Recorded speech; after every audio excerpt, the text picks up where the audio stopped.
Neil Coulon all the time. And for Neil, the exciting part of the season in the year, because the NFL's a year-round deal. Sure. Was this time of the year, player movement, or maybe a little bit past this, player movement, free agency, the draft, constructing the team. Yeah, but he has more excitement doing that. Yeah,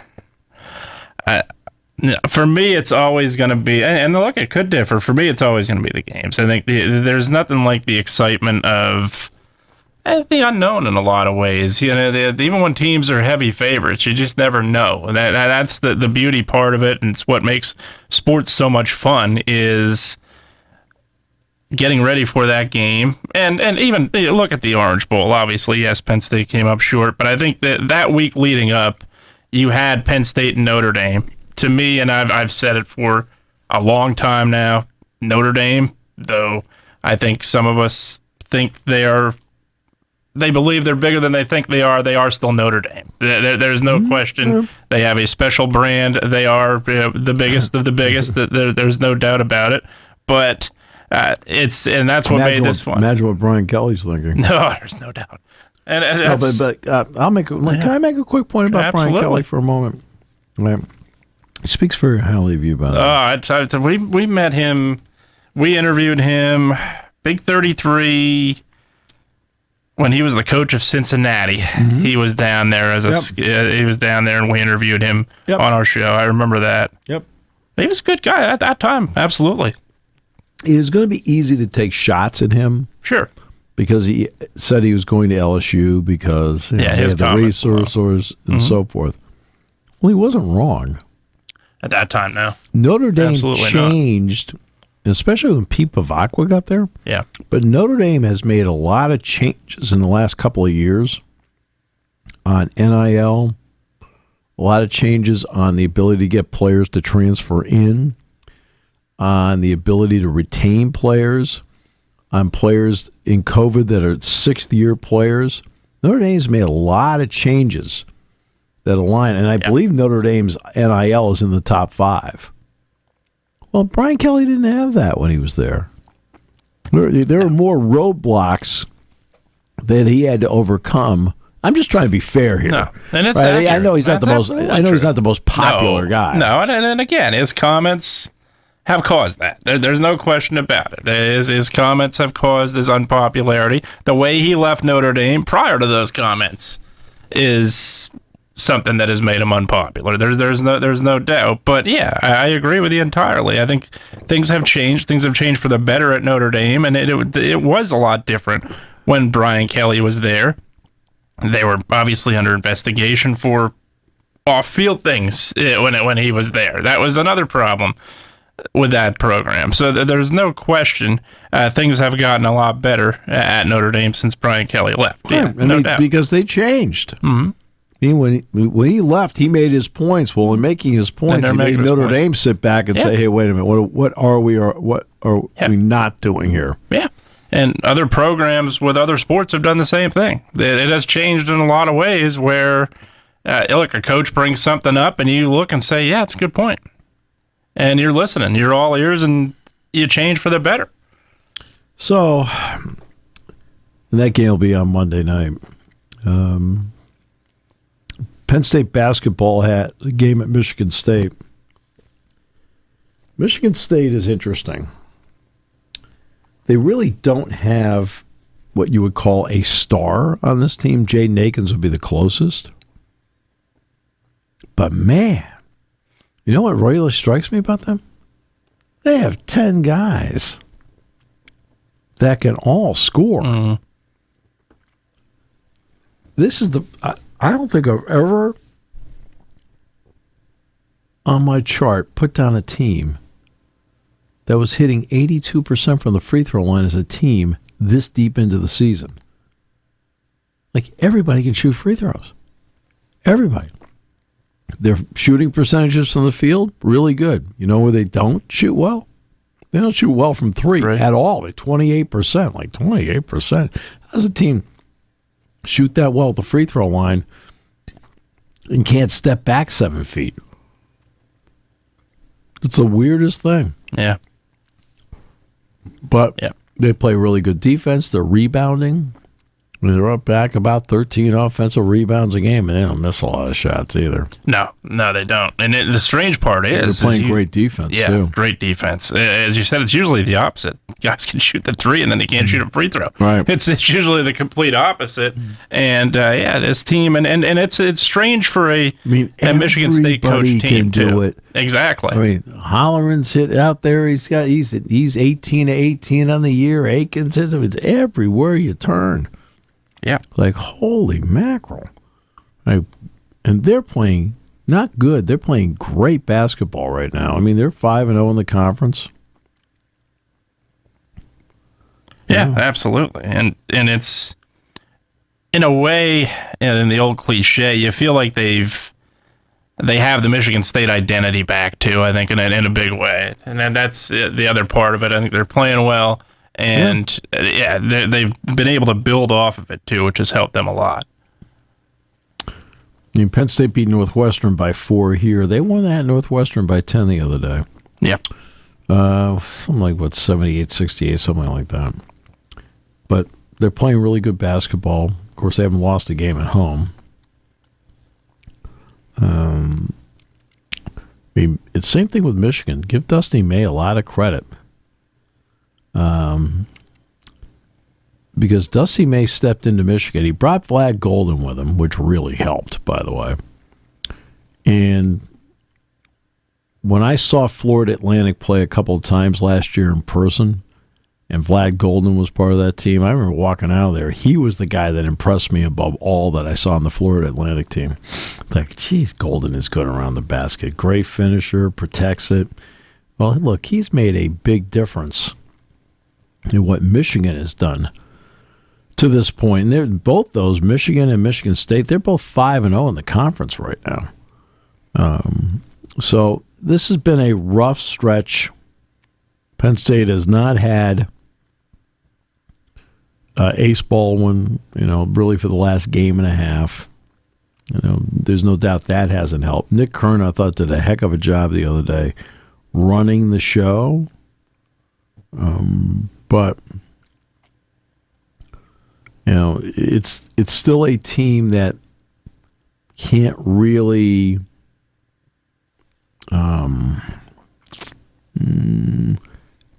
it's still a team that needs all its parts to be successful.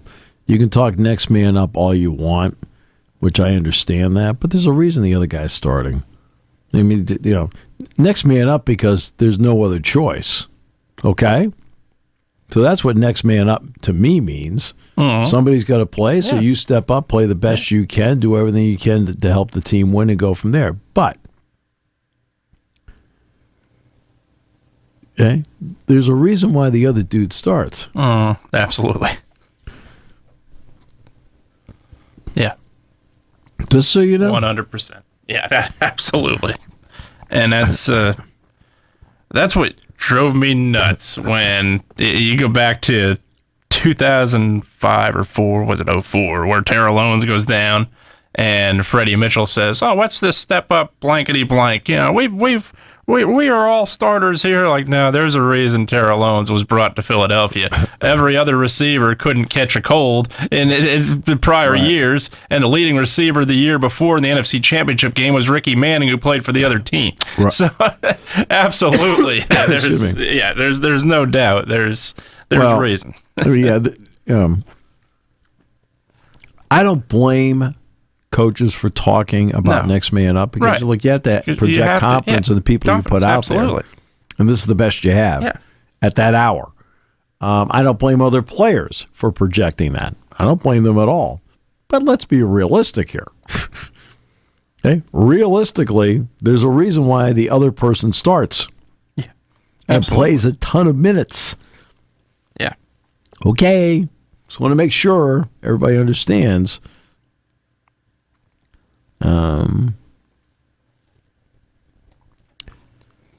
What the whole thing means. So, yeah, you've got roster limits to deal with. You've got, Absolutely. We've been talking about that. It's not an easy time to be a head coach. That's why I give James and Mike a lot of credit. Being head coaches in this era of football and basketball, it's different. right? Oh, geez, Isaiah Bond's leaving Texas, going to the NFL draft. Oh, jeez. 1 minute he's Alabama, next minute he's in Texas, now he's in the draft. Are you surprised? No. Or he's injured, one of the three. Or, to be honest with you, at Texas this year, I found him to be a major disappointment. Yeah, I thought so too.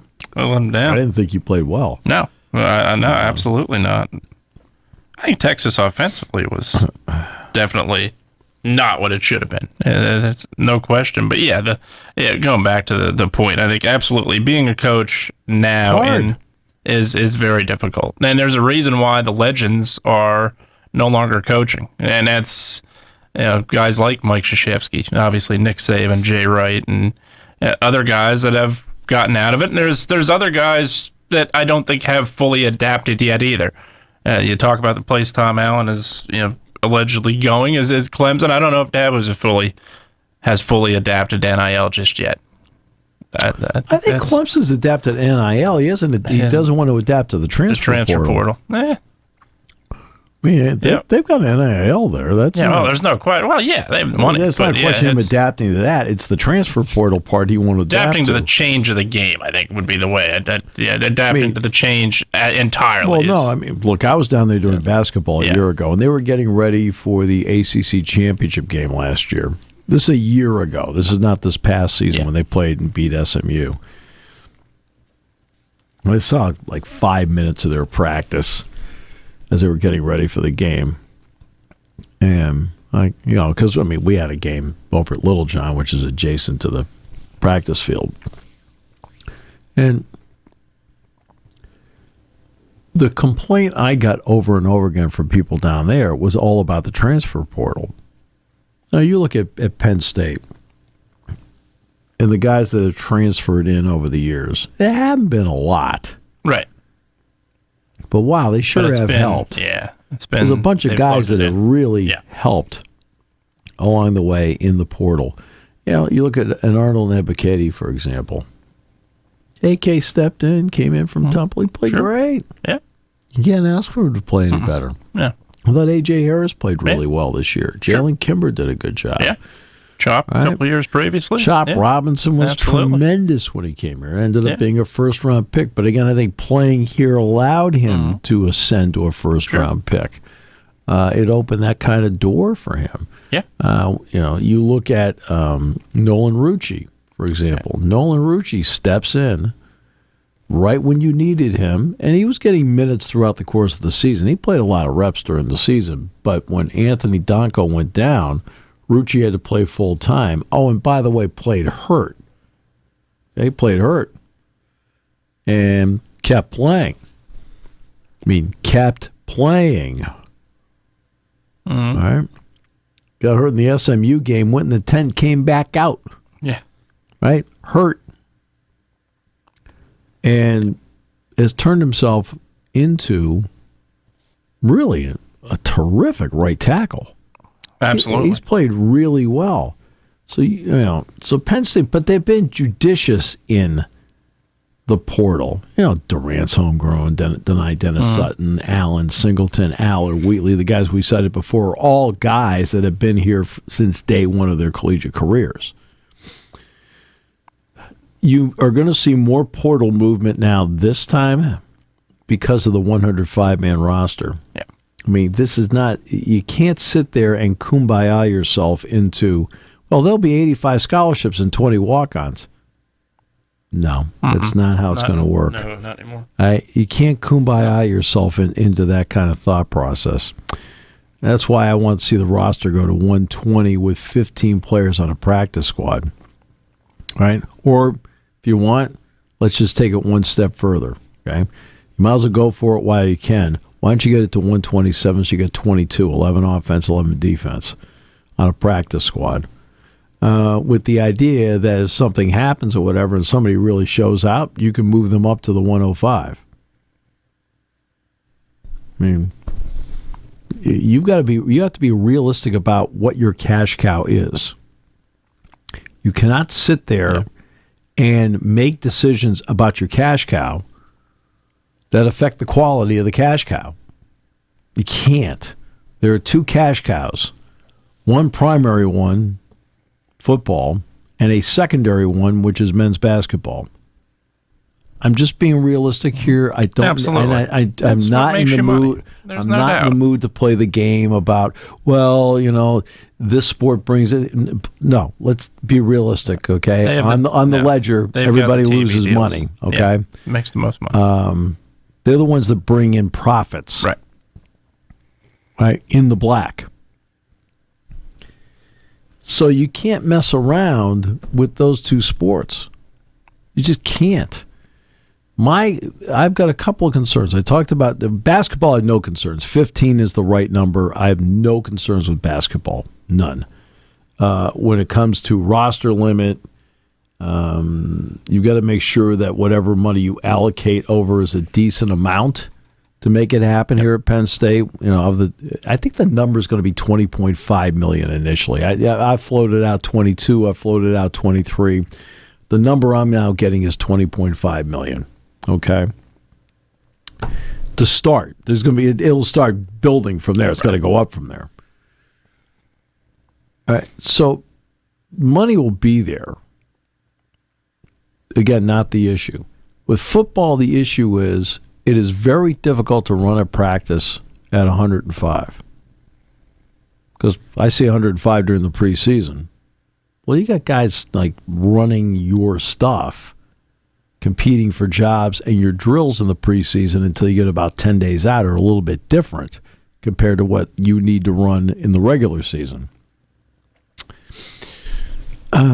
So back to the transfer portal. If they're allowing 105 and the desire of the athletic department is to have all 105 be on a scholarship, no offense. If there's walk-ons, current walk-ons, that can fill the bill for you in certain spots, sure. But a lot of that extra 20, it's either going to be players you recruit or it's going to be a walk-on. It's going to be a transfer portal player. Not the way it should go. No. Nope. So I would settle for 15 and make it 120. Practice squad players, walk-ons. All right, with the idea that say they perform well, they can be elevated to scholarship status. Right? I mean, that's what they need to fight for. Yeah. Okay? No offense. But I see some sports where they get 45 scholarships. You're like going, okay, well that's great, right? But your sport's going to lose money anyway. Okay? And I have to make sure that I'm making enough money over here on football and whatever I can make out of men's basketball to offset your losses. If I have enough to offset your losses, I'm fine. I don't care about your losses. In other words, I don't want you to spend like take you, for example. Right. I mean, you're like the drunken sailor on leave. I mean, it's sure. Right. Okay. But so I don't want you spending like some wild person out of control. There's a budget. But at the same time, I need to make sure that these two sports are doing enough to bring in profits that can funnel to your sports and make up for any deficit you have. That's just smart financial planning. That's why when you starting to cap at 105, it sounds good because there's a 20 increase, but it's not realistic. Right. 120 is realistic. And I don't mean, again, I would cap the 105 because of the scholarship. I have no problem with the scholarship limit there, but you need a 15-player practice squad at minimum that can keep A, walk-ons alive. Yeah. Okay? And B, right, have the ability to run a proper practice. And then C, the third part of it is, you never know if you find a DeLuca or you find a Barney Amore or whomever it may be that's walked on and can be elevated. Ryan Barker. Ryan Barker was a walk-on. He's no longer a walk-on. He's on scholarship now. But like Ryan Barker, okay? Ethan Kilmer several years ago. Ethan Kilmer. There's a long list of guys that the Matt McGloins, the long lineage of guys who were walk-ons here, who made incredible advances. Carl Nassib. Carl Nassib was a walk-on. Became a first-team All-American. So there needs to be a realistic approach to what your sport is. You can take, I don't care whatever approach you want to take with other sports. I don't care. Because just because there's a 45-person roster limit, okay, that doesn't mean everybody has to be on scholarships. Right? They could be on quarters, halves, thirds, whatever. You still have to work your way around it, right, as to what works. But in football, you need to have 120 guys, and if 105 are scholarship players, so be it. 15-player practice squad, that's great. Yeah, and I think you add another part to it also, being that you've seen now in college football, especially this past season, you've seen starting quarterbacks of teams say, you know what, entering the portal 5 games in. And that's something that has happened in college football now that wasn't happening 4 years ago. So I think that's something else to look at. And it is having those extra guys on the roster that you can potentially elevate if you need them to. Right. So,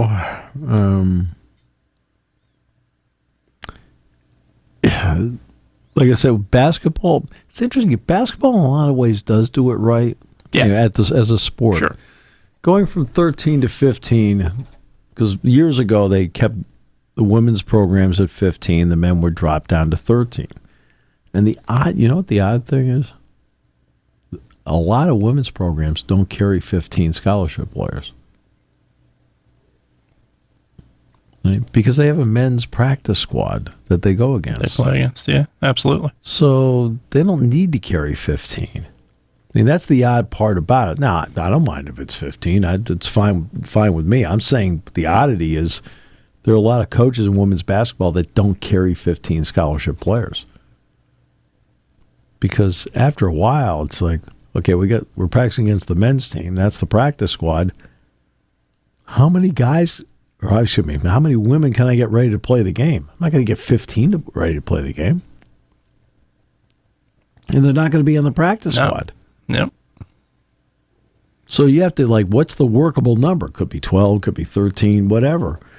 And that's the oddity about it. Like I said, I don't care if the limit's 15. That's great. If you want to carry 15, great. The oddity is a lot of women's programs don't carry 15 scholarship players because of the male practice squad. It's too many players on the one side of the roster.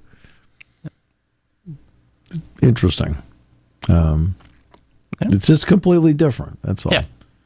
Yeah. Men, I mean, you got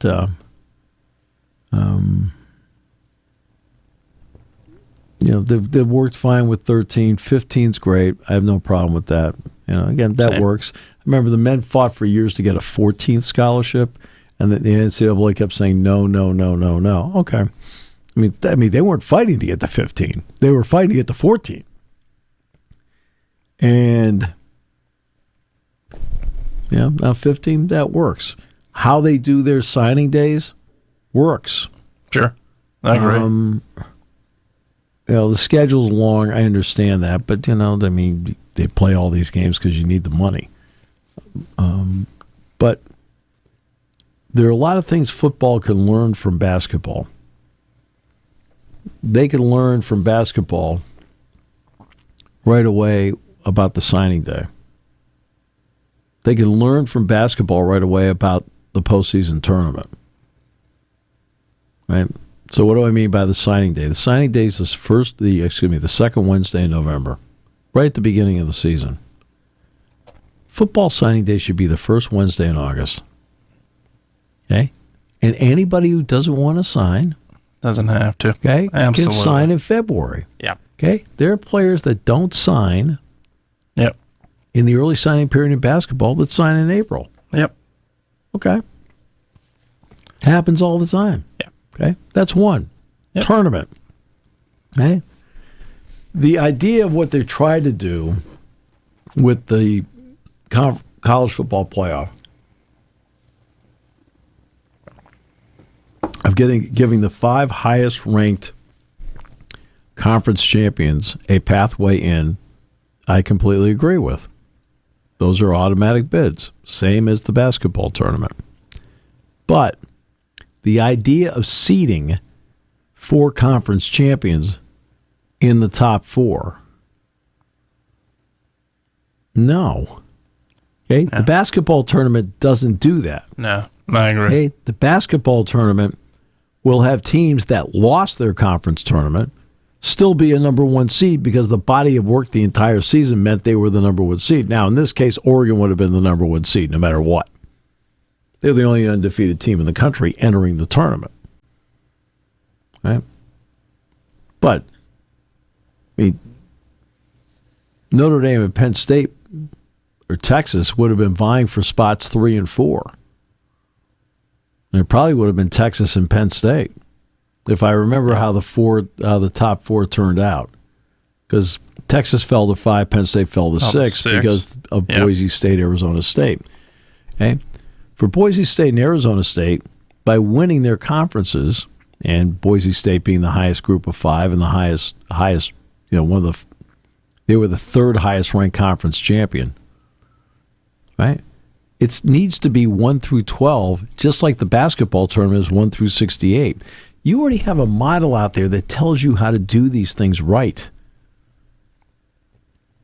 Absolutely. Basketball's early signing period is done right, and it's been done for over 30 years, Jason. Sure. So it's not like it's, okay, in my neighborhood, that's called a pretty good sample size. I mean, over 30 years they've had the early signing period. And guess what they've had? No issues. Nope. Okay? They have a late signing period in April after the Final Four. Okay. Football can't move it to the first Wednesday of August? Then guess what coaches can do? Yeah. Concentrate on their teams. Coaching teams. Absolutely. Novel concept. Doesn't mean they can't go out on a Friday night to look at a in this case, a 26, 27, 28 recruit. Sure. That's fine. But you're not, okay, you have a late signing period. All right, there's a big-time player out there that still hasn't made up their mind. Believe me, there's still going to be plenty of suitors to get the big-time player the first Wednesday in February. Okay, the tournament. Seed them 1 through 12. By the way, I disagree with reseeding completely. I mean, I feel very strongly about the reseeding thing. It's like, look, you're on a seed line, just go from there. If it just turns out, right? Yeah. I would say seed 1 through 12 initially different is what I would say. Well, no, I'd seed the number 1, the top 4 seeds are the top 4 seeds. They could be 4 SEC teams, 4 Big Ten teams, or whatever. Absolutely. 100%. Right? If it turns That's out, what you do. You don't need to reseed. No, you've got to the reseeding thing. They don't do that in the NCAA tournament. You can win the ACC tournament, right? And you're Wake Forest, and guess what? You're a 3 seed. Duke did not win the ACC tournament, but they can still be a 1 seed based on the total body of work. Yeah. That's where you get it right. What's so difficult about this concept? Basketball has handed football a model to work with. There's no need to mess around with something that's successful. It already works over here for these guys. They've shown basketball in its own quiet way has actually shown football how to make it work right. Completely. On the recruiting side and on the championship side. Really? Now, the one area they can't, that's difficult, is the NBA side, because of the time of the year. on the draft works way better than the football side. Yeah. And that one's difficult to change because of time of the year. The NBA drafts in June. Well, who's in school? Yeah, exactly. They've got combines in May. Well, guys are at that point are done with school. They've taken their finals, the whole thing. They can go out. Oh, and by the way, about 2.5, 3 weeks before the draft, it's like 2.5 weeks before the draft, you can pull your name out. You can work out for all these teams. You can get some feedback, tell you where you need to be better, what you need to work on. Hey, you're on the right track here, here, and here. You need to work on that. From guys that have no dog in the hunt. Please join us. Become a member of the Dallas Mavericks. Please. No. That's done once you get into the league and after your fourth year. Then they start to recruit you. Out of college, they aren't recruiting. No, they're drafting. No. Right? They give you a draft grade. Yeah. That's your grade. That's your grade. Right? Yep. That's what you try to convince football players. That's the difficult part. Right? Like the NFL guys, when they give you draft grades, are not trying to be mean. No, they're telling you the truth. They're just because their reputations are on the line. They're 100%. You're a third day guy. Yeah. Well, okay. I'm not. I'm a first round pick because he's got somebody in his ear telling him he's a first round pick. You're not a first round pick. There are only 32 of those. Yeah. That's the good part now that you can subtly kind of say, hey, he's a second day pick. Then you're not telling him he's a second or third round pick. You're telling him he's a second day pick. Right. So that I think is the subtle part that these agents can get away with now a little bit more. Look, some of these guys, there are a couple of these guys that, like some of the big time agents hang back a bit. And then when somebody gets to the point where they're going to be a top pick, boom, they jump in. Rosenhaus. All right. But again, when you're the agent for somebody in college, you can kind of only represent them. You can't. Yep. Okay. But then there are other guys who are agents for these guys that aren't big time guys, right? And they'll be telling me, hey, stick with me. You're going to be a first round pick, second round pick. It's like, you're not helping yourself or your player by telling them something that is not realistic. Absolutely. Okay, and that's an issue. No, I'm not saying a guy like Rosenhaus doesn't do that. Rosenhaus knows that Abdul Carter is 1,000%. Okay, over here in the back. Okay, I made it. Even I know he's a first round pick. Even I know he's a top 5. Top 5. Yeah. Right. Even I know. Yeah. Right.